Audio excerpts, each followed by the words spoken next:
Jangan lupa like and comment and subscribe. Jangan lupa nyalakan tombol loncengnya ya, agar saya bisa menambah video-video lagi yang bermanfaat. Terima kasih yang sudah subscribe.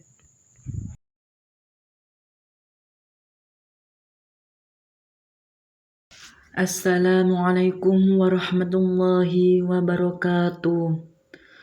Saya akan membahas tentang toharo. Apa sih toharo itu? Toharatu.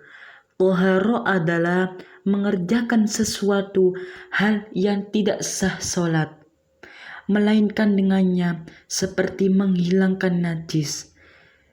Istilahnya bersuci sesudah buang kotoran, wudhu, mandi, dan tayamum. Apakah benda-benda yang menjadi perantara toharo itu? Benda-benda yang menjadi perantara toharo itu yaitu 1. Air, 2. Debu, 3. Batu, 4. Menyama atau undungan untuk kulit binatang, dan ke-6 adalah sabun. Ada yang tanya lagi, air apakah yang boleh digunakan untuk bersuci? Air yang boleh untuk bersuci yaitu semua air yang turun dari langit atau yang bersumber dari dalam bumi, lagi pula bukan air yang najis dan tidak musta'mal, sudah terpakai untuk menghilangkan hadas atau najis. Ada yang tanya lagi, apakah air sirup, air kelapa, atau air yang manis-manis itu apakah boleh untuk bersuci? Air itu tidak boleh digunakan untuk bersuci. Benar, air itu suci, tapi tidak diperbolehkan untuk bersuci karena air itu sudah tercampur dengan zat-zat yang bisa merubah warna, bau, dan sifat dari air tersebut. Dan apakah air najis itu? Air najis adalah yaitu air sedikit yang kejatuhan najis di dalamnya. Apa saja yang tergolong air najis itu? Pertama-tama, air yang tergolong air najis itu yaitu air yang sudah dipakai oleh hewan seperti untuk minum ayam itu, untuk lainnya. Dan air najis itu seperti air yang tergenang yang sedikit. Air yang tergenang yang sedikit itu seperti apa? Seperti genangan air hujan. Itu tidak boleh untuk berwudu. Kedua, apakah air musta'mal itu? Jawab, air musta'mal yaitu air yang sedikit yang sudah terpakai untuk menghilangkan hadas atau menghilangkan najis. Seperti contohnya air sudah digunakan untuk wudhu, untuk mandi besar, dan untuk lainnya. Setelah itu, apakah air sedikit itu? Yaitu air yang dibawa atau kurang dari 2 kula. Misalkan air itu bentuknya persegi, itu lihat dari jengkal. Jika kurang dari 2 kula maka tidak boleh untuk bersuci. Jika lebih atau berlebihan itu gak apa-apa, lebih afdol. Selain air sedikit, apakah air banyak itu? Air banyak yaitu air yang sudah mencapai 2 kula atau lebih banyak lagi. Dan air itu bisa untuk berwudu, seperti air sungai yang mengalir, air danau, dan air laut. Apakah 2 kula itu? 2 kula adalah suatu keterangan dari air sebanyak 148 ukah menurut perkiraan, atau kira-kira sebuah jedingan yang memuat air dengan ukuran persegi 4 yang panjang jedingan itu 1/4 dirak atau hasta. Sedang luas dan dalamnya juga sedemikian itu, yakni luas 1/4 dirak dan dalamnya pun 1/4 dirak. Itu adalah pengertian dari toharoh, dan juga apa sih toharo itu sudah saya jelaskan tadi. Sekarang saya akan menjelaskan an-najasatu, benda-benda najis. Pertama-tama, apakah benda najis itu? Yaitu darah, nanah, tumpah-tumpahan, khamr, arak atau minuman keras, anjing, babi, susu binatang hidup yang tidak boleh dimakan dagingnya, sesuatu yang keluar dari dua jalan yakni kubul dan dubur, kecuali air mani, sebab sesungguhnya air mani itu suci, juga bangkai, rambutnya dan tulangnya, kecuali mayat manusia, ikan dan belalang. Bagaimanakah cara mensucikan najis-najis itu? Cara menyucikannya ialah supaya dibasuhlah tempat yang terkena najis dengan air yang bersih, sehingga hilanglah baunya, warnanya, dan rasanya. Kecuali najisnya anjing dan babi, juga najisnya kulit bangkai, itu beda lagi. Bagaimana cara mensucikan najis anjing dan babi? Caranya menyucikan itu adalah supaya dibasuhlah tempat yang terkena najis dengan air 7 kali, salah satu dari 7 kali disertai dengan debu yang suci. Bagaimana juga cara mensucikan kulit bangkai? Cara mensucikan kulit bangkai itu dapat disuci dengan disamak. Itu semua adalah bab dari najis. Yang ketiga adalah al-istinja'u. Istinja. Apa sih istinja itu?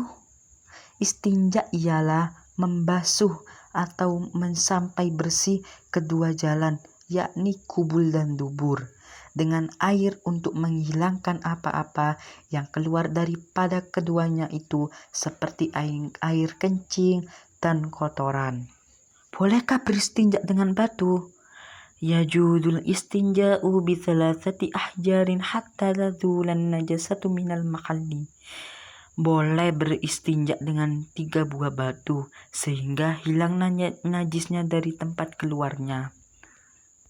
Selanjutnya bab fardu wudu. Berapakah fardu-fardunya wudu itu?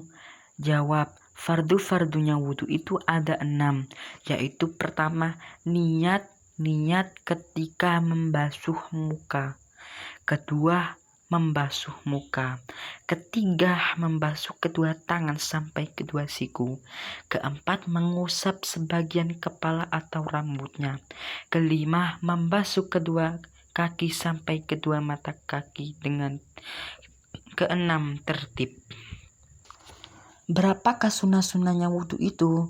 Sunnah-sunnahnya wudhu itu banyak sekali. Di antaranya yang saya sebutkan pertama adalah bertasmiyah, artinya membaca bismillahirrohmanirrohim atau membaca basmalah. Kedua, membasuh kedua tapak dengan tangan sebelum dimasukkan dalam bejana atau jeding dan lain-lain. Ketiga, bersiwak. Boleh menggunakan kayu siwak, sikat gigi dan sebagainya. Juga boleh dengan menggunakan sisi baju yang kasar dan atau surban di bagian pojoknya yang kasar, itu boleh. Keempat, berkumur-kumur. Kelima, mengisap air dalam hidung lalu dikeluarkan lagi yang agak keras. Keenam, mengusap seluruh kepala. Ketujuh, mengusap kedua telinga, bagian luar dan bagian dalamnya. Kedelapan, membasuh sela-sela jari kedua tangan dan kedua kaki. Kesembilan, membasuh sela-sela janggut yang lebat.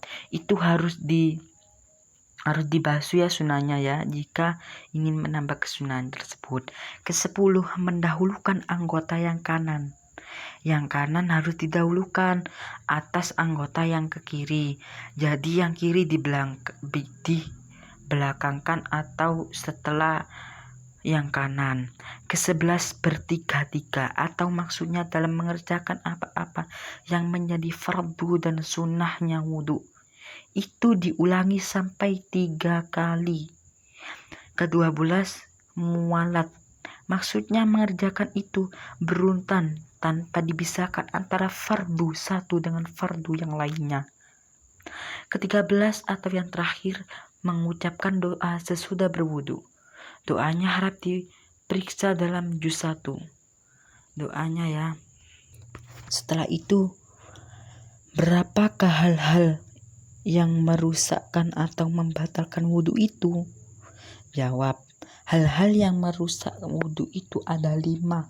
Pertama, apa-apa yang keluar dari 2 jalan, muka dan belakang, yakni kubul dan dubur.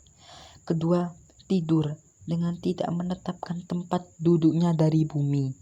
Ketiga, hilangnya akal dengan sebab mabuk, gila atau pingsan, atau tidak sadarkan diri. Gila yalah.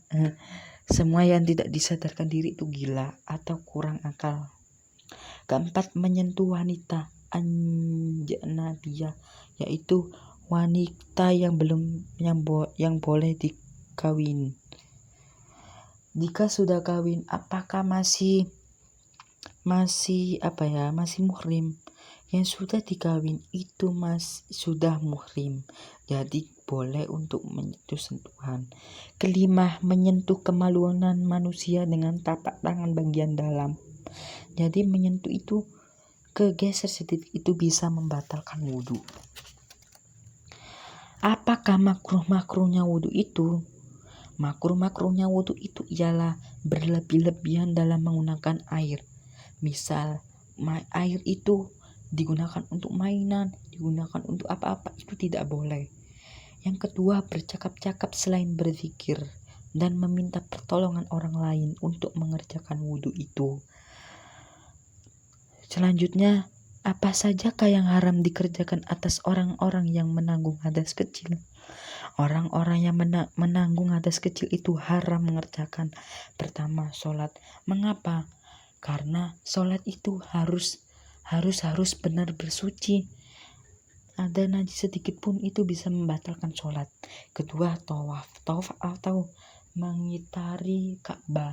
Itu tidak boleh sampai najis, itu harus suci. Ketiga, menyentuh Al-Quran dan juga bawahnya.